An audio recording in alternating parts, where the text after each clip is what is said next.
Hey guys, what's up? This is Casey. This is Coach Tom. This is Shot Science Overtime number 151.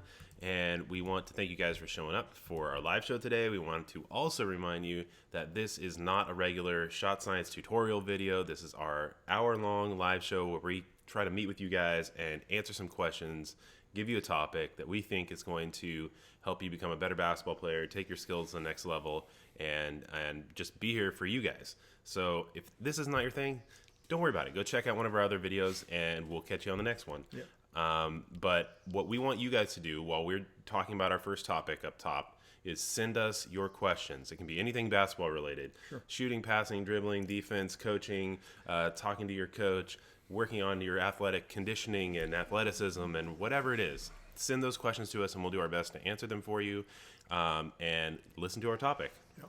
And also remember to follow us on all things Shot Science. So Facebook, Twitter, Google+, Snapchat, Instagram, you name it, we're probably on it. And if you want to catch us during the week or see what we're doing or see the cool things that we're posting, follow us on those things. Shot Science everywhere.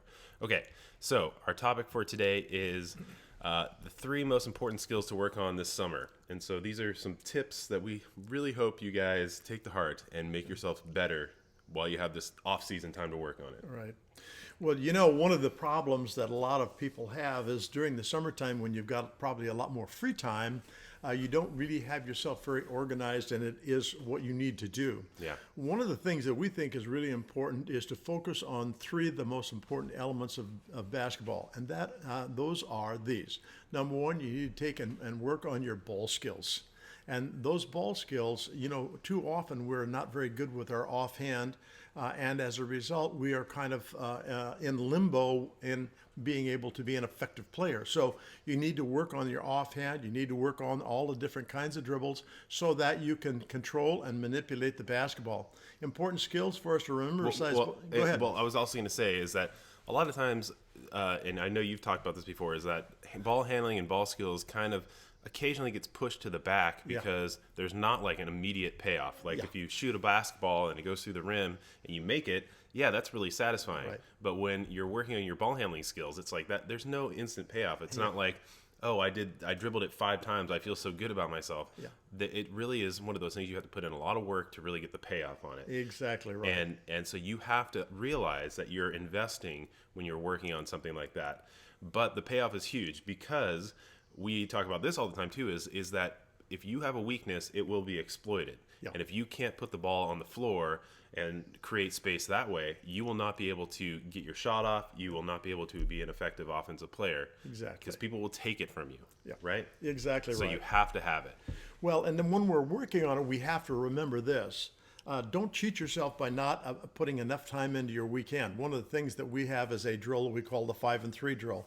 And the 5-and-3 ball handling drill is all about using your offhand, let's say your left hand if you're right-handed, using your offhand for 5 dribbles, and then you cross and use your right hand for 3. So you're getting more of a workout with your weak hand, and it's vice versa if you're left-handed. The thing that's really important, though, is that some of the elements that are involved in dribbling. And I know that people contact us and they have questions, well, how come I can't do this? How come I can't do that with the basketball? Typical reasons are we don't pound the basketball. And pounding the basketball means that you want to put that thing into the floor really hard. And the reason for that is it tends to come back to your hand much quicker. It also comes back and it has a tendency to stick in your hand a little better when it's coming off the floor hard. So pounding the basketball is one of those elements in ball handling that is really, really important. Second thing with regard to ball handling skills are these, is that when we take the ball from one side of our body to the other, and you can use a cross dribble, a scissor dribble, a flat back dribble, a spin even. Those dribbles always need to be short and quick. We call it low and quick. And low for us means that it's going to start about knee high and it's going to be picked up on the opposite side about knee high. When you allow the ball to elevate and be up near your chest or your shoulder as far as height goes, that takes too long to get it from one side of the body to the other. The second thing that I'll mention about that is this, is that we want a stroke, this is a dribble stroke from one side to the other, to be very short and clipped. If you take and allow the arms to get out wide and you go ahead with those crossovers or whatnot, it still tends to be too slow. And so we get them in and we use just really short strokes on the dribbling, and that really is important for us. And that's all about gaining control too. Yep. All of those things, whether it's pounding the ball on the floor, keeping it compact, keeping it short. If you are doing things that are putting the ball out wide, or you're kind of just petting the dog, Petting the dog is our form. A lot of times if you're doing that, you don't have control of the ball, and the ball should really snap back into your hand, right into those finger pads, because that's where you're going to have all the control to take the ball and put it where you want to put it. Exactly. If you don't do that, then it's going to be harder for you to go when you want to go and turn when you want to turn, or sell the move when you want to sell the move. Exactly. So really work on gaining control of the basketball. You gain the control through all those things we just talked about in developing your ball skills. One thing that I would add to that is allow for, particularly your weak hand, for your thumb to expand wider. Oftentimes with our weak hand, we tend to take and dribble the ball with our thumb in fairly close, and it's more off the palm. Spread those fingers and get the ball as much as possible on those finger pads. That gives you better control. Yeah, and we have videos on how to develop your weak side hand too when we're talking about ball skills and ball handling. Right. So we want you guys to go check that out. But the real takeaway on that is that you have to slow everything down, get rid of all the other extraneous stuff, just work on pounding the ball into the floor with that hand, and it's going to take more work because that is the wonky side of your body. Yeah. And it's going to take more work to get it to where your other hand is. So you just have to be patient and really work on it. Okay. Purposeful, diligent work. And the final thing that we'll mention today, there's much more to it, of course, and that is good footwork. When we're dribbling the basketball and we're changing directions, the use of your feet is very important. And we really prefer, and I'm going to allow you guys to just go look this up for yourself, and that is, we call it plant and push. And sometimes we'll refer to it as plant and reach. And what we're going to do, if we're going to change direction, we're going right and we're going to take and go left on a cross dribble or something like that, we're going to plant that dribble foot first, and then we're going to reach with the other foot at about a 45-degree angle. Dribble side foot. Yes. And what happens too often is that a lot of players, when they go to use the footwork, they execute a little jump stop, and the key word there is they stop. And when you stop, the defense stops. And so you never really get that really edge on them. So footwork is really, really important. Footwork is important in every aspect of basketball, sports, athletics, whatever. So if you really want to be an effective player, footwork is the key to getting into all of that stuff. Right. Okay, so we need to move through this. Okay, we're going to go on now. And here's the second thing that we think is really important for you in your summer program, and that is you need to work on your passing. And oftentimes you don't have anybody to pass with. Find a wall that you can pass the ball into, and you want to take and make sure that you've got your hands on, let's say, a chest pass with your hands on either side of the basketball. Not one hand, maybe your right hand behind the ball and the other one on the side, because that ends up being just kind of a it's a control thing again. Yeah. Like here's the ball here. Try and hit that ball out of my hands, Dad. Yeah.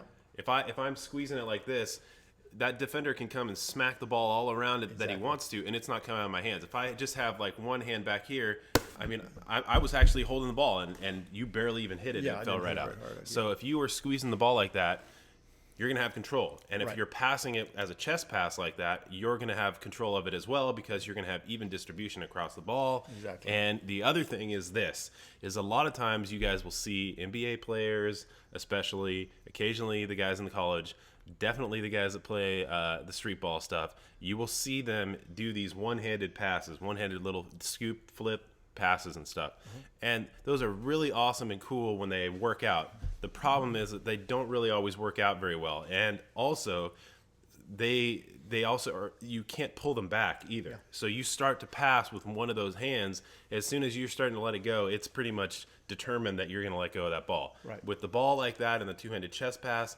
you're going to have control that if you start to pass the ball and somebody jumps in the passing lane, you can stop it before it comes out of your hands. Well, and that kind of goes hand in hand with something else that we like to teach on passing, and that is we always want to take and fake a pass to make a pass. Yep. And so if you've got a good grip on the basketball, that makes it easier to do it.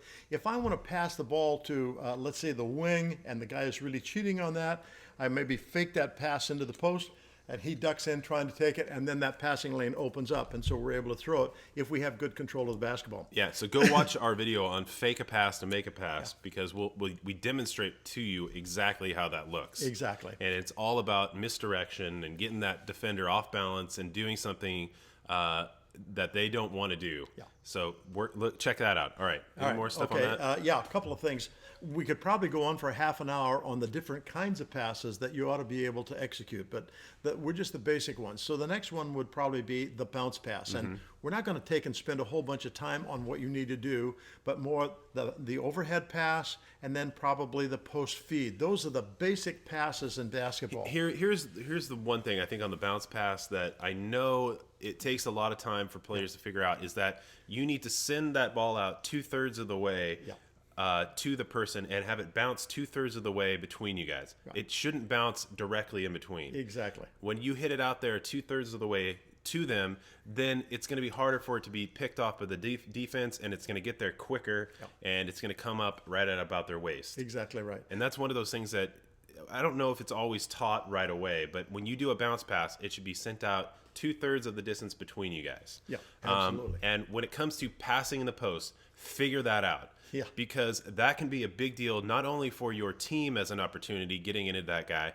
but if you pass the ball into to the post and you relocate after you dump it into that guy, you will find yourself with a lot of open shots. Very true. Very so true. Figure it out. That's one of those things that these days we watch young players and they cannot figure out how to pass the ball into the post. Well, one of the keys there is to fake a pass to somebody else and then make that pass to the post. That really works well. And work on your drop passes and your wraparound passes when it comes to that as well. Okay, here's the final comment on passing, even though we could go on probably for hours on it. The last thing is to make sure that you spend time on it.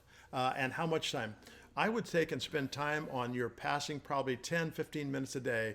Find a wall, find another person, and just work on getting those things going for you. That's one of the things I was going to say when you were talking about it earlier is that a lot of times people make excuses like, I'm only there by myself. I can't figure out what to do.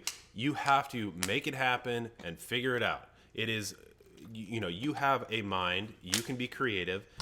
You can ask mom, you can ask dad, hey, will you just pass with me for 5 or 10 minutes? I'm sure that you could find somebody that will help you out. Well, if you've got a girlfriend or boyfriend, they can really help you out as well. Okay. Yeah, and the wall works too, And but the wall it's works good too. to have a person though. So Yeah.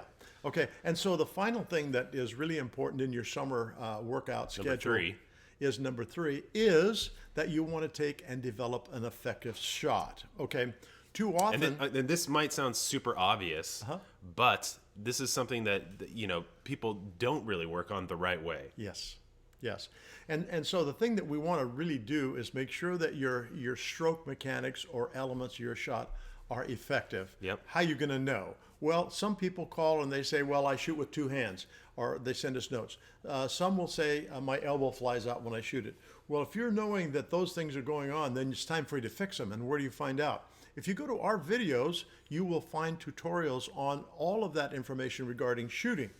And that's how you can really get that down. And what you want to do is make sure that as you're working on your shooting and those shooting elements, making sure that they are efficient. I'm going to let Casey take that one. Efficient. Yeah. So when it comes down to your shooting mechanics, you want to remove all of the parts and extra movements and extraneous bits that don't need to be there. Like what? What would be an example? Like dipping the ball when you're shooting, or hitches in your shot, or just any kind of wonky movements with anything else, adding your other hand into the shot. Those are all things that kill your efficiency. And efficiency is so important because if it's efficient, you're removing all these parts that don't need to be there, and it can be consistent because it's not a complex movement. It will be cleaner. Yeah. And it will probably be quicker. But with this consistency, you will build up accuracy because you can repeat the same shot and the same mechanics every single time. And so that will make your shot more accurate, which will make you obviously make more baskets. Right. So you have to work on your efficiency, and you have to work on streamlining all of this stuff so that there is no extra bits that don't need to be there. Okay. And then the next thing we want to do is we want to take and have a session each day that we practice this, maybe 10, 15 minutes on this too, of where you're shooting at game speed. Yeah. Too often what happens with young players is they'll go out and they will shoot around. and Casual shooting. Yeah, and things are just dropping for them left and right and looking really good. And then you get into the game, and the speed of the game, fatigue, other defenders, those things take away from your shooting efficiency if you've never worked in that situation. So what you need to do is get yourself into a situation where you're working at a high speed or game speed. And once you have that, then you take and go to the last element that we really emphasize, and that is to get yourself into some games. And they don't have to be, highly stylized game or anything. You can take and go with your buddies to the park and get into a game. You go to one of the schools and maybe they've got something going. You get in there, but play games. So that gets us back to the final thing. And those are effectively the three pillars of practice. The 3 pillars, yeah. Yeah. So that's within our 3 important skills. In shooting, those are the 3 pillars of practice, where you have the first pillar is diligent, purposeful work, where you're doing the form shooting drill, really trying to get that efficient shooting mechanic down.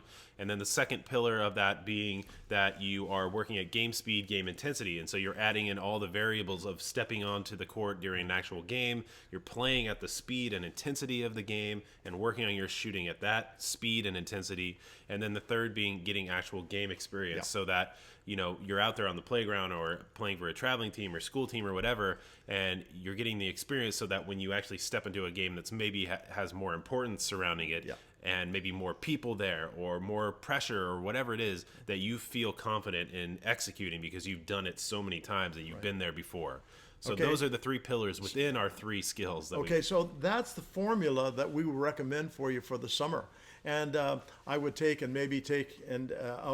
maybe on Monday, Wednesday, Friday, there's a group of drills that you work. Maybe on Tuesday, Thursday, Saturday, there's another group of skills. And you can change those around so that you don't face that boredom that oftentimes breaks in. But you need to spend time. Need to be consistent with all of this stuff. Yeah. So every day, tagging it a little bit. Right. I read this recently, and I don't remember where, but it was a comment that was made that went something like this. If you get to the start of the basketball season, which is usually October in the United States, and you are no better than you were in the springtime, you've wasted your summer. Yep. And so there is a block of time that is, 90 days for most of us, where maybe you haven't done anything to make yourself better.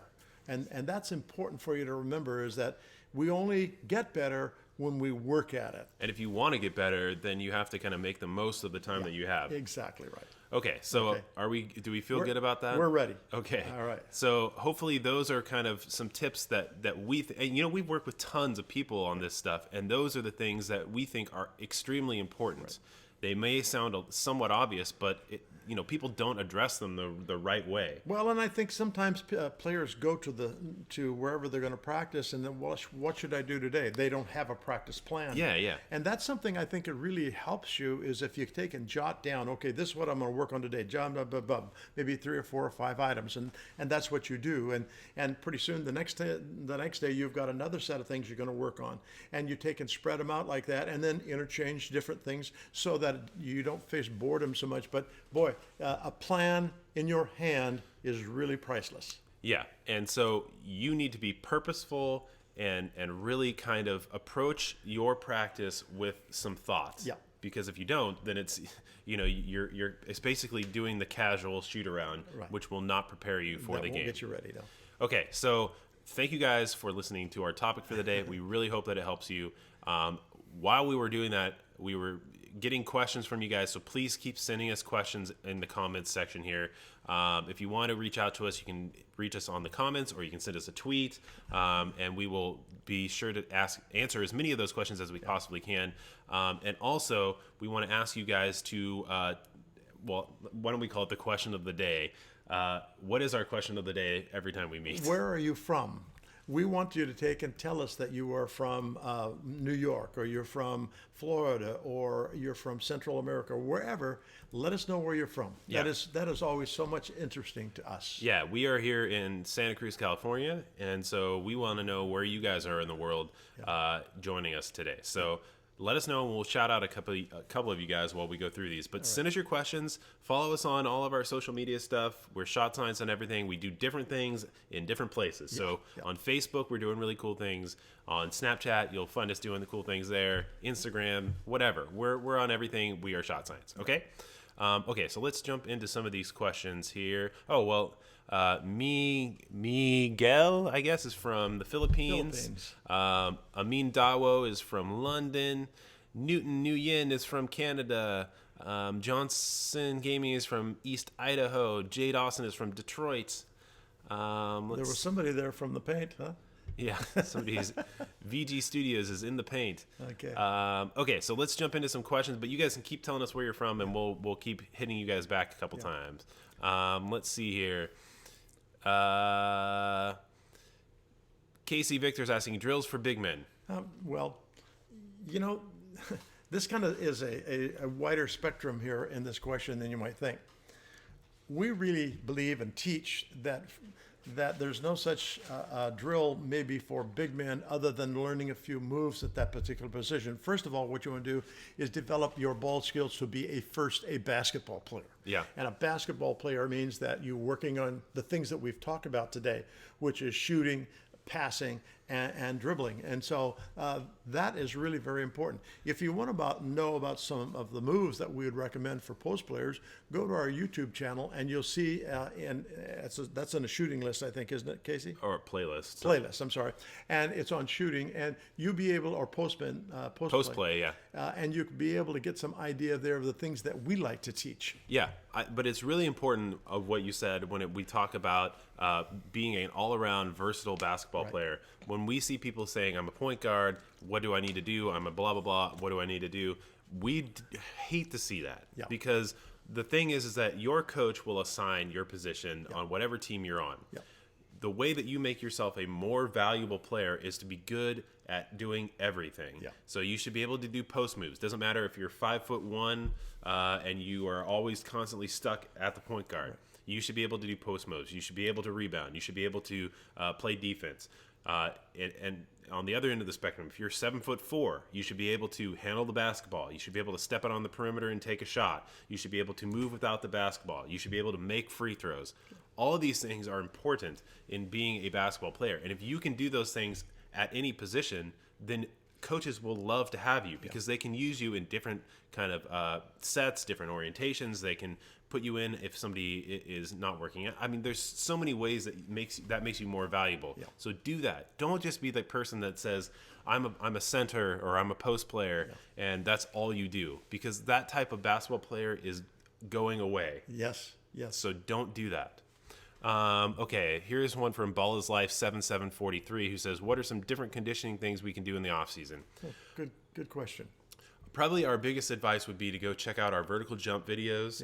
And when we say vertical jump videos, that's kind of what they are basically about, but they are actually kind of all around athleticism development, conditioning type of things. So if you go check those out, there's a ton of stuff in there that we think will help you in terms of your conditioning. But you know, that'll include things like running ladders or suicides, or working on your kind of interval training stuff, which we think is important to emphasize, is that when you're doing your conditioning stuff and it comes down to doing, you know, if you're running or doing sprints or whatever, we say don't do the endurance type of work where you're running 6 miles or something like that. Do the interval training where you're doing sprints mixed in with light walking or jogging, so that it really kind of mimics what basketball is. Because you're running up the floor, you're set. You're running down the floor, you're set. It's always kind of these different kind of intensity intervals. So do that in your training and conditioning. Okay. Let's see. Somebody up here was asking, Cedric was asking, does putting the plastic bag on the ball work?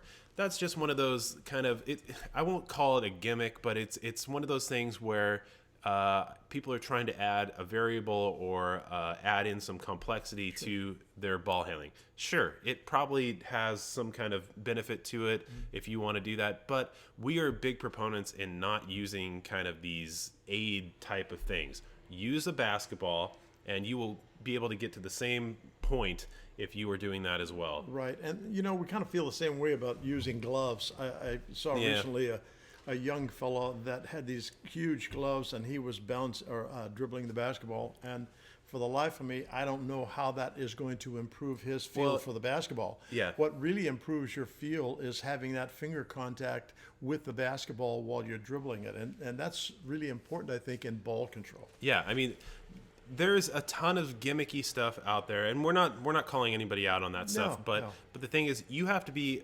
careful about who you listen to when they're telling you these things work or these things help you, because a lot of times there's money and marketing involved, and a lot of these things are just kind of marketing. And same thing with like shoes and stuff. I mean, there's a reason why you're paying $300 for some LeBron blankety blanks, and then you can buy a similar quality shoe for $100. Yeah. So you have to kind of do your due diligence. We are not big proponents of that. You can get everything done without that stuff. Yeah. Okay, let's see here. BH Shrimpza says, how can I work on my defensive quickness or defense in general? Okay, well, it kind of comes back to what Casey was saying a few minutes ago about developing your quickness and your explosion using the kinds of exercises that we propose in our vertical jump program. And the reason for it is because it is all core oriented, it's all leg oriented, and so that's where you can find the right drills that will help you become quicker with your feet. Oftentimes, being quicker with feet also has to break down into how you use your feet.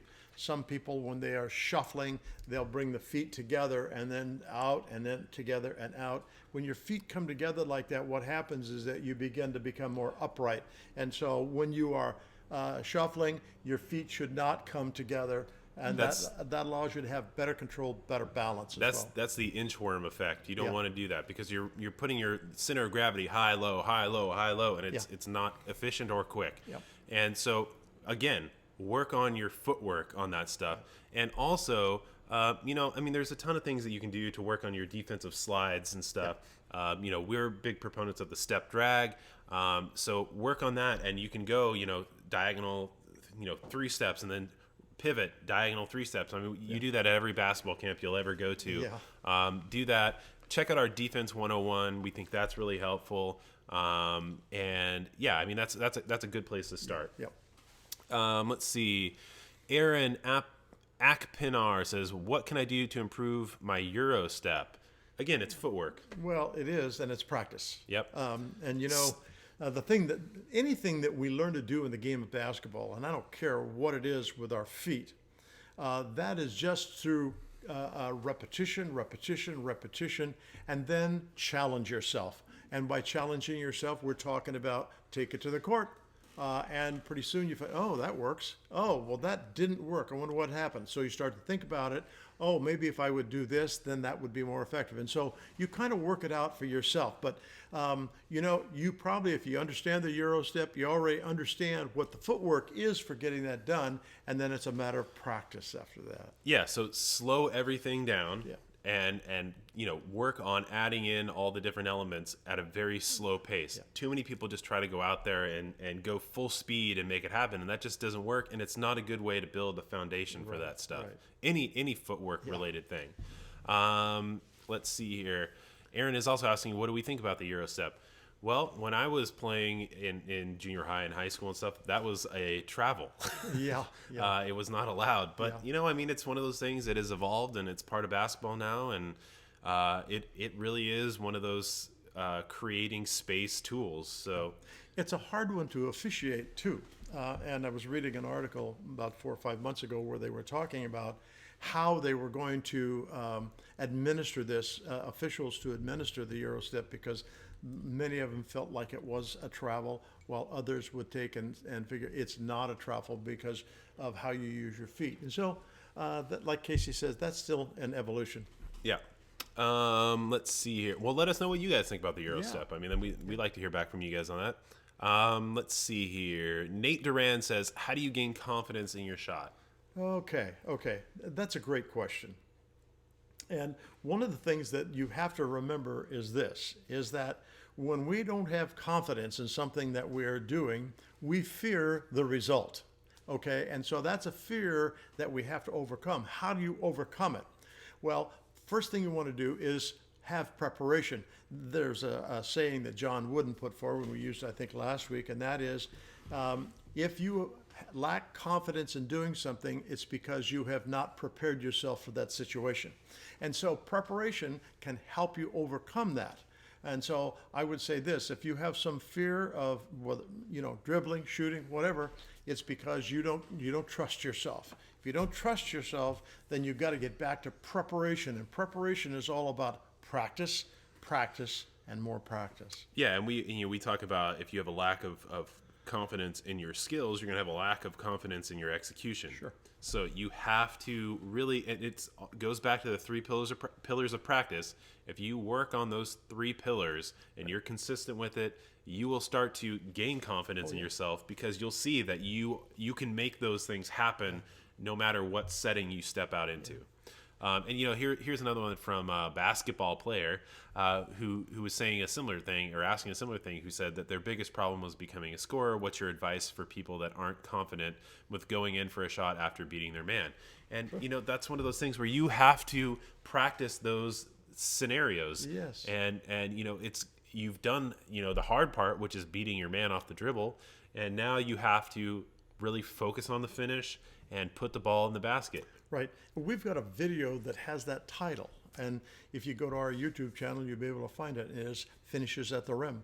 And it will tell you exactly what you would need to do to help you gain some confidence in finishing around the rim. Yeah, and you see that all the time when you see young players that are attacking the basket and they have this shot that looks like it's almost a sure thing, and then they pass the ball or they get rid of it or flip it out of bounds or whatever. Or, and this is the one that I find so disturbing, they try to redirect the shot by reaching way out to the side and trying to heave it over and into the basket. Those are hope shots, and there's no hope for them. So what you want to do is get in there and make solid finishes. And you check that video, and I think there's 9 finishes at the rim that we proposed there. And So the other thing too is that we said this last week too, is no risk, no reward. So you have to kind of be willing to, maybe there's going to be a failure there, but that doesn't matter. Yeah. You will not gain anything if you don't, at least risk something, and there's a chance that you will fail. Yeah. But if you miss one shot, so what? Yeah. It does not matter. And if you're worried about that for the rest of the game or whatever, then you need to get in a different headspace. Yeah, in fact, if you feel pretty confident about your play and you miss 6, 8, 7 shots in a game, there's no reason for you to stop shooting. If you have confidence in your shot, you need to keep shooting, because you're never going to make a shot that you don't take. Yep. And so you've got to take those shots. Maybe on Monday you go 2 for 10. And maybe on Friday you go 6 for 10, okay? And that varies, and a lot of things come into play, things that we don't need to spend any time on now. But what you need to do is have confidence in yourself that you can get the job done, and don't be afraid to do it. Yeah, be willing to take a risk. Yeah. Especially one that is so small as in just taking a shot. Right. Okay, we got Donnie Ford is from Houston. We got Aaron Akpinar, who's from Turkey. We have Teddy Bastari from Albania. Chetwin Brown is from Jamaica. J Brick Studio says hi. What's up, you guys? Awesome that you guys are all here. I mean, that's all over the world. Yeah. Madeline B is from Chicago. Jaden Austin from Detroit. VG Studios from Indiana and Canada. Hopefully not at the same time. Imani Muganza is from Louisville, Kentucky. Let's see here. That's awesome. So great to see you guys. Yeah, that's cool.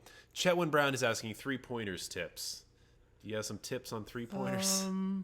Well, that's interesting. Let's just say shooting tips. Well, I can give you some tips on this. Go ahead. I think that the biggest mistake that people make, and we talk about this all the time too, the biggest mistake that people make is that they shoot the 3-footer and then they jump back and they shoot the 23-footer. Yeah. You really have to put in the work to have the the green light to put up those deep shots. So you have to progressively work yourself back, because if you don't, your mechanics will degrade, They degrade as you big time, as you move back, because you're trying to search for power, you're trying to search for connectivity and all that. So what you have to do is you have to put in the work to be able to shoot that shot, where that 23-foot shot is exactly the same as the 3-foot shot. Your mechanics are. And so you start out using the form shooting drill at that 3-foot spot, and you make that and you master that. And after you master that, you take a small step back and you master that range. And you keep progressing back with those small steps, but you have to master the closer range before you step back. And eventually you'll find yourself at 23 feet. And you will be able to make that shot because you've done the work. And instead of having to heave or try to search for power, or it's going to be really kind of a struggle for you to even make one shot, you will find that since you progress and you did the work right, that you'll be able to make that without too much trouble. All correct. Yeah, right on. Yeah. So really work on progressing back, not just working on 3-point shots. Forget that the line is even there. Yeah. Let's see. Maya Vinkatesan says, I just lost my semifinal game. How can I get over it? Well, that sucks, but that is tough, and a lot of it comes into play because of maybe what you put into it in getting yourself to that point. But the thing you need to realize, there are a couple things that come to my mind right away. Number one, this game is supposed to be about fun, and the competition should be fun. Now, that doesn't mean you need to just love and like the fact that you got beat. I don't mean that. But what I mean is that games are supposed to be enjoyable and fun. In fact, I was watching Stephen Curry yesterday before, and he was talking about when their team gets into this flow, they all are really having fun. Well, they're playing with great intensity, but they're enjoying what they're doing. Do they enjoy getting beat? Well, no, and probably no one really does. But you have to remember this, that is only for a short while, and then you forget it and go on. Because in basketball or any other sport, you need to look to the next one. After this one's over, you look to the next one. You don't worry about what you didn't get done there. Yeah. That means that you could spend some time thinking maybe, well, if I had done this, I could do that, and I need to remember that for future games. But don't dwell on it. Yeah, well, I think that if you played as hard as you could and you did everything that you could, how can you be upset at yourself about that? It just didn't go your way, and that's okay to be bummed about that. Yeah. But the way, what makes great players is how they handle that stuff. And the way that great players handle losses like that is that they don't internalize it in a way that is kind of negative and kind of defeatist. So that it's like they just it makes their whole situation worse. It doesn't make them better. Yeah. But what they do is they turn that around and they come back and they put more work into it. They work on their game. They don't want to be in that situation again. They want to be in the situation where they are they are the ones that are winning the game. So turn it into a situation where it's motivating you to become better. Yeah. Right? Yep. And most important, get over it today. Yeah. Get over it today. Let it go. Yeah, and it's fine to be bummed when it happens. I mean, that everybody hates losing, but don't let it poison you. Yeah, exactly. Okay, Kobe Bryant Goat says, man, tonight Ramadan is starting, so that means no practice. Well, there's going to be situations where in your life where that happens, and that's fine. Yeah. But just when that's over, you can come back and start working on your game more. Yeah. TJ Hargrove is from Georgia. I saw somebody down here who was from Egemen Unsal, who's from Turkey. In Portugal? C Jimmy 16 is from Oklahoma. Basketball player is from Maine. JR Jr. is from Portugal. That kid Simi is from California. Arthurus Wolf, that's a cool name, is from Paris. And Missing Link 357 is from Bosnia. Awesome. Thanks, you guys. Great to see you all here. That is great. Hopefully, you guys are spreading the word on Shot Science Basketball in all those places. We appreciate it. Let's see here. J Brick Studios is asking this. Recently, I feel like I've lost strength in my shooting. I used to be able to shoot the ball without much effort, but now I have to use a lot more effort. What do I do to get my strength back? Hey, more than likely, I'm going to use those terms. More than likely, what is going on is that you are not getting your legs connected to your stroke. Yeah. And you stop and think about this, and we talk about it with players all the time, is that your body, as far as shooting the basketball, is kind of divided this way. Your upper body and shoulder girdle, that's this part of your body here, and your arms and all of that, they're responsible for about 25% of your total power when you shoot it. The other 75 comes from the core muscle groups of your abdomen and hips, with the gluteus, your bun muscles, being the biggest and strongest, and then the muscles on the front and back of your upper leg. Those giant muscles. Yeah, they're huge compared to the muscles of our arms. And so what we need to do is need to be able to make that connection with the legs to the stroke. Now, the secret to that, and it's not really that big a secret, is this, is that when you're shooting the basketball from a standing position, let's say a set shot, like a free throw, you want to make sure that you start your stroke before the legs have completely extended. When the legs completely extend and then you go to shoot the shot, you're shooting with 25% of your power. Now, those are estimates, okay? Yeah, and so, approximations. Yeah, but also we should say. Well, go ahead. I'll let you. Okay, so the thing that's important to remember is that we want to connect those legs, and here's how you do it. You actually start your stroke before the legs finish, and finish means they're full extension. And so if you start the stroke before the legs finish, you pick up that power from the lower body as well, and you'll find that you're not going to be shooting that shorter ball all the time. Yeah, what I was going to say was that, earlier we were talking about efficiency and getting rid of all those kind of hitches and extraneous movements. That is exactly what those things are. And if you get rid of those hitches and those places where the power is just drained or stopped, then you will find that you're going to have more ease of getting the ball to the basket. And that's why you watch somebody like Steph Curry, who, Steph is not like a big dude, but he's able to shoot from 35 feet out like it's nothing. Yeah. That's because everything is connected, everything is efficient, everything is flowing from his feet to this follow through. Right. And so if you are able to do that, you will be in good shape. So now, there is another thing that we'll throw out there, and you see that with Curry all the time, the same thing with Thompson and Durant and all of those guys that can really shoot the ball well. When they shoot jump shots, one of the things that you will see is that the ball is on its way as they reach the top. Mm-hmm. They reach the top of the jump, and that ball is on its way right now. You're picking up all of that upper thrust from your body into the shot. If you go up and you hang, and sometimes players will get up and hang because they're hoping they won't get blocked, and they kind of lean away and fade and then shoot the ball, and usually the ball is going to be short. So what happens is that on the jump shot, if you release the ball as you're reaching the top of your jump, it's going to have a lot of that power from the legs. And here's another thing too that it just popped into my mind that we address occasionally, and that is that you don't want to try to out jump your defender on the shot. It means that you have not done the work that you need to do to get the shot off. Because if you're trying to out jump that guy, you will be adding a ton of tension to your shooting, which will just basically kill your shot. And so you need to do more work on creating space to get open to get that shot. Don't try to out jump the guy. Also, when you're talking about the different kind of sectors of the body in terms of like what is doing what, the lower body is really the power generator. It's the power generator, yeah. And the upper body should basically be just the guidance system. Exactly. Because it's a really kind of refined, finessed mechanic that you're trying to dial in that aim. And if you're trying to get power from the aiming system, then you're going to find that it's going to not be as accurate as you want it to be. Oh, and actually, if you do that, what Casey is describing, where you try to use the arms for more power to get it there, accuracy just goes out the window. Okay, let's see. Matits Yahoo Brown says, how to improve basketball IQ. And that's also being asked by Christopher Hatcher as well.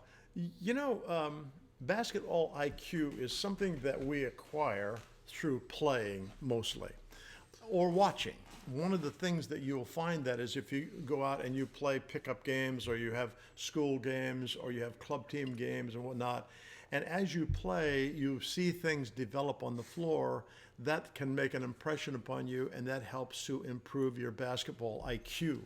The other thing is just kind of watching games. And maybe you go to a college or a pro basketball game and you're watching what's happening, and something occurs, and okay, I get that. I see what's going on there. And with that development, then your IQ begins to build and get stronger. And it's interesting. Casey and his brothers, they picked up basketballs when they were really young. And so their basketball IQ was really at a very high point when they were playing high school basketball, and just continued to escalate from there. But because they played it for so long, and the fact that they saw basketball season year in, year out while they were growing up, they began to accumulate that IQ just by being around the game, being a part of it and being around it. Yeah, I think that those are the most important points there. I think also that you need to have a very scientific mind about this kind of stuff. Yeah. You should be asking questions: why, what, how, and try to answer those yourself and figure out why. Why am I doing this cut now? Why is that defender doing that? Yeah. How do I make that guy do what I want him to do? You should be asking these questions to yourself, trying to figure out those answers. You should be talking to coaches. One of the biggest things that I think that young players don't do is that they don't talk to coaches. Yeah. They don't talk to authority figures or older generations of people, right, because they're afraid of like judgment, or maybe it's just being young and being shy or whatever. But if you have open dialogue with coaches and things like that, you will find that you'll learn more and figure out why. Ask the coach, why exactly are we doing this? How does this all play out? Don't do it as like you're questioning their authority or anything, but just ask them because you want to learn. And if you are doing that kind of stuff, you will start to soak all this stuff up more than the person that just goes out there and plays and does. You want to know why. What is the reasoning behind all of that? So hopefully that'll help you out in that a little bit. Let's see here. Zachariah is asking us, is there anything else that could help me with the finish? Are you talking about finishing free throws or shots? It's hard to know, but if you're talking about like finishing at the rim, which we were talking about when he was probably asking that, the biggest thing you can do is realize that contact is probably going to happen, and that's good. You want it to happen. Yes. Protect the ball with your body, but the most important part of that is focusing on the finish. Exactly. So putting the ball in the sweet spot on the backboard and finishing off right there with a soft touch, getting the ball in there. Shouldn't matter if that guy is coming at you and he's going to clobber you at 15 miles per hour. You need to focus on that finish, because if you do that and he clobbers you, then the ball goes in the basket, he gets the foul, you go and get the free throws, and he is penalized while you get all the benefit. Right, if you go up there and you just, spaz out, then, maybe you do go to the line and he gets a foul, but you don't get the basket. Yeah. So get the basket. Let's see here. This one is from PS4 Gaming HD Zach Wood, who says, "Hi, I'm from England, and I'm wondering what are the key things to remember when playing as a center and how to do so correctly." Gosh, that is wide open. There are books probably written on all of that. Just to kind of bring it down to a little bit narrower. When playing the center, one of the things that you will do, if you go to our channel, you'll see videos on post play, and they're all different things that are helpful for you to play that particular position. Number one, to release step and catch the basketball. Number two, to face up and look to shoot the ball. Number three is to attack the ball or the basket off the dribble. There are those things that are there, and you should probably take and have 2 or 3 or 4 things that are your things, you don't have to have 12 moves at the post.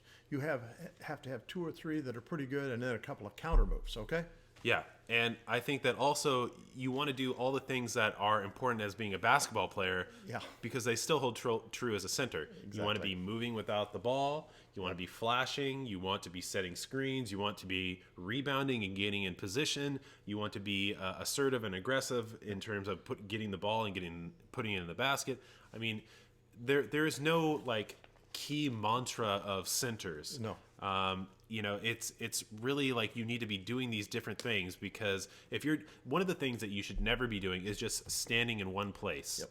Because you make yourself so easy to guard, and that guy will be able to kind of fall off and hedge off on other players and stuff. So make it difficult on that guy that's guarding you. Flash in the post, flash middle, flash high, set a screen, set a back screen, set a down screen. I mean, there's so many things that you can do. And definitely figure out how to rebound the basketball. This one is from Garen Covington, who says, how to reduce turnovers. That's another one of those questions that's really kind of hairy. We make turnovers, but we don't intend to do that. One of the reasons that we make turnovers is because we give away what it is that we want to do. Let's say we want to get the ball into the post, and so the first thing we do is we catch the ball and then we make eye contact with the post, and everybody in the building knows what you want to do with it. Yeah. And so maybe the thing to do is to make a fake to another player and make his defensive player move, and maybe yours too, and then go ahead and get that post pass. And that's true. And earlier today, we talked about the importance of faking a pass to make a pass. We fake it one direction and we go someplace else. That keeps those turnovers under control. The other thing that's important is that if you are dribbling the basketball, and that's where turnovers can occur too, you're exposing the ball to the defense. And you need to take and use your body and maybe your forearm in an armbar situation to protect the ball from somebody reaching in and trying to take the ball away from you. So there's different situations that come into play there, but turnovers are one of the biggest items as far as who's going to win that basketball game. Yeah, because it all comes down to possessions. Yeah, it does. It does. And possessions, maybe if you take a look at this, and we talk about this every once in a while, if there are 100 possessions in the game, and one team turns it over more than the other, let's say 10 times more than the other team is going to have 10 more possessions. And so with those 10 possessions, maybe they're able to rack up an extra 8 or 10 points. I would also say you need to not panic either. Yeah. A lot of turnovers come from people that do things that are silly that they shouldn't do, which is pick up the ball before they're really sure what they're going to do with it. Exactly right. Or put the ball down on the floor and start dribbling before they know what they're actually going to start doing with it. Or in a crowd. Yeah, that loses the ball for you too. Yeah, so don't panic. And when you see that other guy that's coming to double team you, you should actually it shouldn't panic you. You should be like, yes, this is our opportunity to attack these guys, because if that guy's coming off, that means one of your teammates is going to be uncovered. Yep. So either you need to drop that guy the pass as soon as you can safely, or you need to attack one of those guys that's guarding you or starting to guard you. Run at one of them, because it's going to be hard for that other guy to catch up to you if you're going after that one guy. And if you are isolating that one guy, he will not be able to contain you enough for that guy to come over. And then you can dump it off to your teammate. So don't panic. Don't do silly things like get yourself stuck in the corner or along the half-court line. And I think the biggest one is don't use your dribble or pick up your dribble before you know what you're going to do with it. Exactly right. And, probably the biggest problem for turnovers off the dribble, or turnover in general, or the fact that we will maybe attack the middle where there's a whole student body waiting for you. And that's not going to get us there. What we need to do is maybe massage the ball from side to side. In fact, there's all kind of statistics that have been done about this, is that if we try to shoot the ball after one pass, the potential results are about 12% possibility we'll make it. After we get to where we have made 4 or 5 passes, the shot make percentage goes way up, maybe as high as 40%. So moving the basketball really is important, and it's keep you from turning the ball over too. All right, we have the Bomba Man who says, greetings from Amsterdam, coaches. All right. Awesome. Greetings to you guys too. Yeah, spread the word on Shot Science Basketball there. All right. We appreciate seeing you here. Okay, lightning round for the next couple minutes so that we can answer as many questions as we can, because we're just about to get out of here. But let's see here. This one is from Bimnet Tekle, who says, how do I improve athleticism during the summer? Go check out our videos on the vertical jump stuff. Right. We really think that is not just a vertical jump program. It is a athletic conditioning program as well. And your explosion will increase a whole bunch.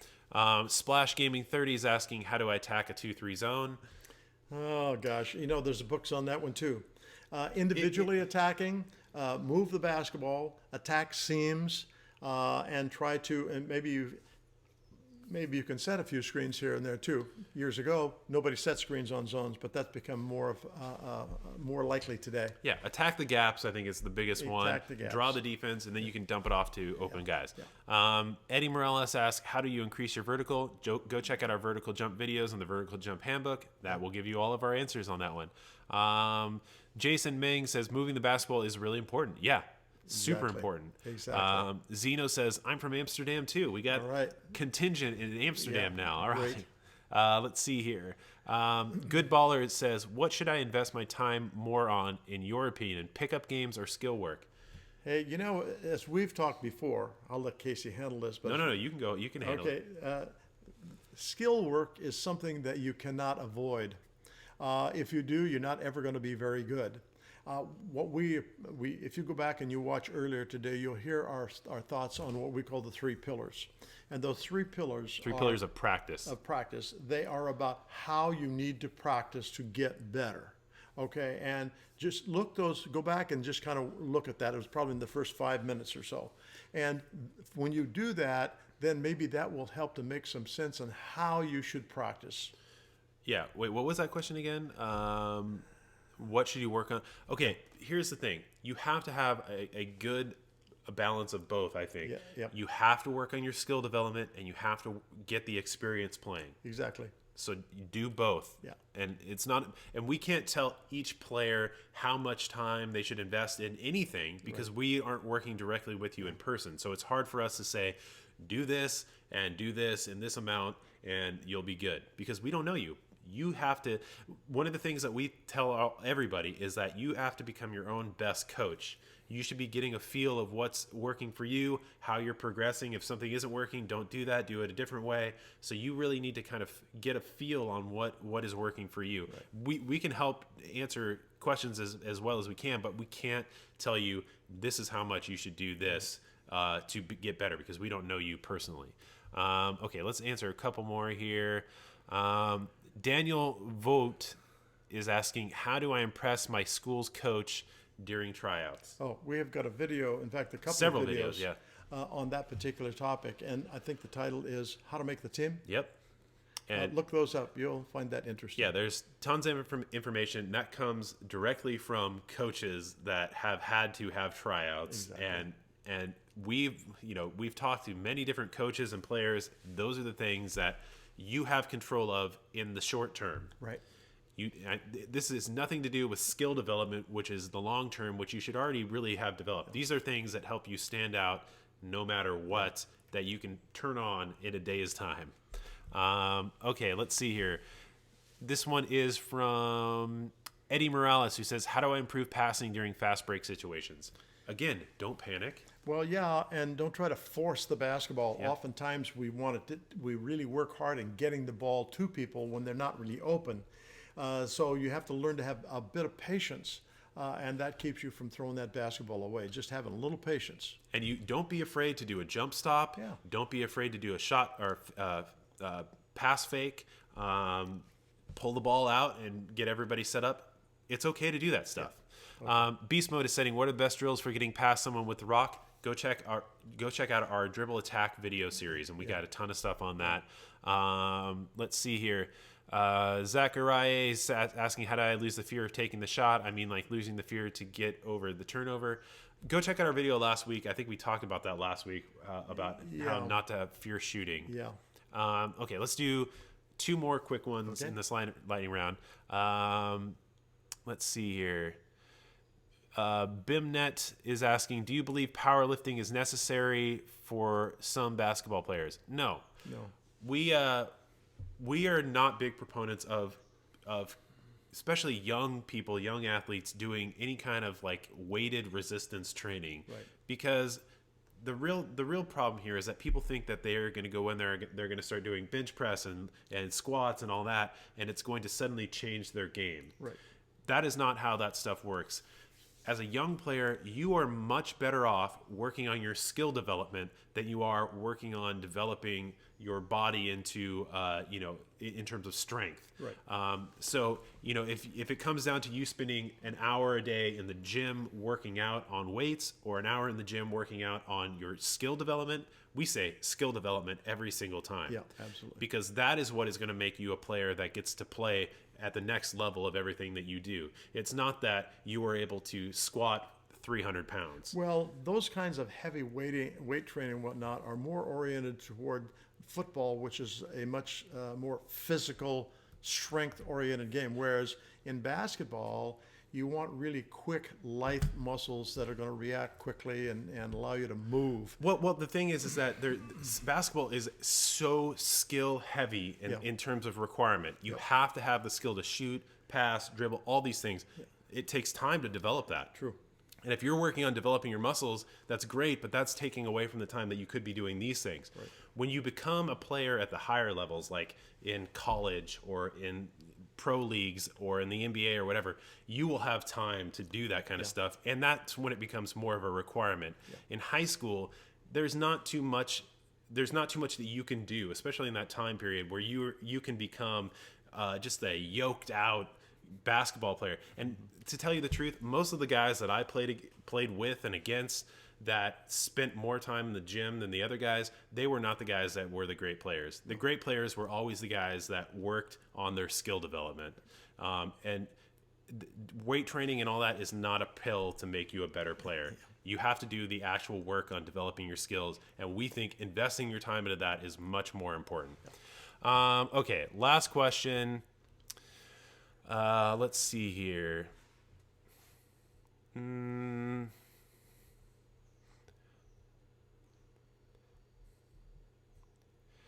Let's see here. Dawo is asking how to stop parents from stopping your training. You have to talk to your parents. You can't just get pissed at them. You maybe just emphasize with them that this is something that you're really passionate about and you feel like it's very important to you and your life and your happiness and all that. And maybe that is a good way to kind of get around it and get more time to do that. But if maybe they don't even know how important it is to you, so you have to have a sensible talk with them. How about that? Right. Okay, last question. This one's from Daniel, who asks, do you think gear is important like weighted basketballs? You can get by with just this thing. That's what the game's played with. Yeah. And, a lot of people will try to sell you stuff, and some of it works, but you have to actually use that stuff. And the problem with aids that we see, these shooting aids or dribbling aids or whatever, is that you use them and you get used to using them, and then you have to wean yourself off of them and figure out how to do it without it anyway. So we typically just say, do it without that stuff, save your money, and just do it. Most of that stuff isn't really worth your time, investment, or money. Okay, so you're not going to play with any of those things on or with whatnot. I mean, you're that's going to play with that round ball, and so you want to be really good friends with that round ball. Yeah, I mean, that's not the intention to play with that stuff on, but the thing is that you can do it without that stuff. Sure. And the thing is that people think that it's going to be like the thing that's going to push them over the edge. Yeah. No great players. When we look at most of the great players over the last 30, 40, 50, 60 years, none of them use any of that stuff. Yeah. Not one of them. Now you might see a couple of them as kind of the endorsed athlete of fill in the blank this. Yes.